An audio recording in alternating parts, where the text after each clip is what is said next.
Présentez-vous s'il vous plaît. Ok, Amadou Lamine Faye, habitant à SICAP Amitié 3. Voilà, Amadou, est-ce que pouvez-vous revenir un tout petit peu sur l'objectif de cette rencontre? Ok, ce qui nous réunit ici, c'est que nous avons un cas assez particulier. Une société du nom de Dakar Intérim Sécurité qui appartient à un couple français, Eric et Catherine Durambert, qui occupe un bâtiment au point E. Et aujourd'hui, ce bâtiment menace ruine.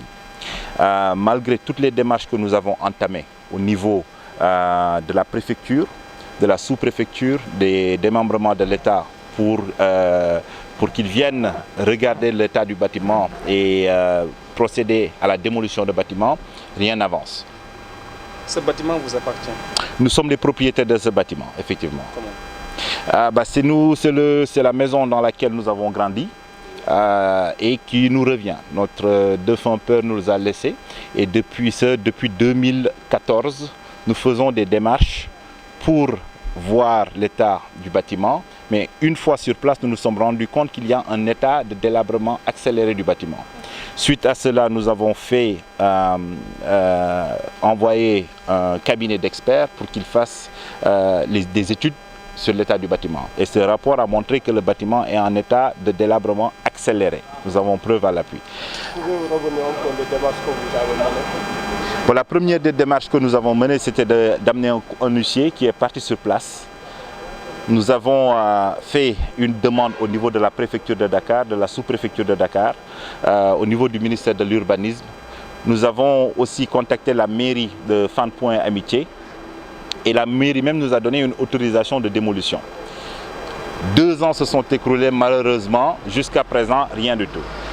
Les locataires dont le manager, le couple Durambert, qui sont les managers de Dakar Intérim Sécurité, refusent de quitter les lieux malgré le risque que cela pose à non seulement ses employés, mais aussi aux voisins. Parce qu'aujourd'hui, si l'immeuble s'effondre, c'est les employés sénégalais qui travaillent là-bas qui seront des victimes, mais aussi les voisins de ce quartier.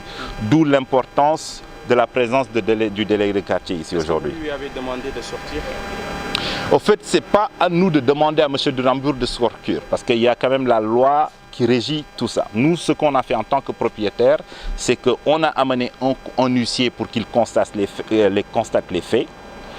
Nous avons amené un cabinet d'experts qui a expertisé le bâtiment et qui dit que le bâtiment menace ruine. Nous avons alerté la préfecture, nous avons alerté la sous-préfecture, nous avons alerté le ministère de l'Urbanisme en 2022 et c'est là où on peut s'arrêter. Mais ce n'est pas à nous de dire à quelqu'un de sortir, c'est à la loi. Vous avez alerté qui de droit? Maintenant, qu'est-ce que vous attendez aujourd'hui des nouvelles autorités? Ce que nous souhaitons, c'est que le travail se fasse. Nous avons fait, comme aujourd'hui on a alerté la préfecture, la sous-préfecture, mais pendant 2 ans, rien ne se passe. On n'a pas encore eu de commission sur place pour faire l'état des lieux et faire le nécessaire. Ce qu'on ne voudrait pas aujourd'hui, c'est que ce bâtiment s'effondre et que nous, les propriétaires et les riverains, soient des victimes. Donc, qu'est-ce que vous attendez? Ce qu'on attend, c'est qu'il fasse ce qu'il doit faire, c'est-à-dire envoyer une commission ad hoc sur place, constater les faits, l'état de délabrement du bâtiment, et s'il y a lieu de démolir le bâtiment, le démolir. Voilà. Est-ce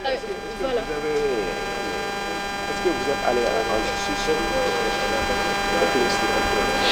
C'est-à-dire qu'il y a 2 procédures dans cette histoire. La première procédure, c'est qu'il y a ce qu'on appelle quelque chose qui est entre le bailleur et le propriétaire. Ça, c'est les avocats et la justice qui s'en occupent. Mais ce qui nous rassemble ici aujourd'hui, ce n'est pas l'histoire entre un bailleur et un propriétaire. Ce qui nous rassemble ici, c'est-à-dire qu'il y a un couple français hyper puissant qui occupe un bâtiment au point qui est en état de délabrement avancé et malgré toutes nos actions au niveau de la préfecture, de la mairie, pour qu'ils fassent leur boulot, rien ne se passe. C'est ce qui nous inquiète et raison pour laquelle nous attirons l'attention de l'opinion publique sur ce problème. Et comment vous jugez ces situations?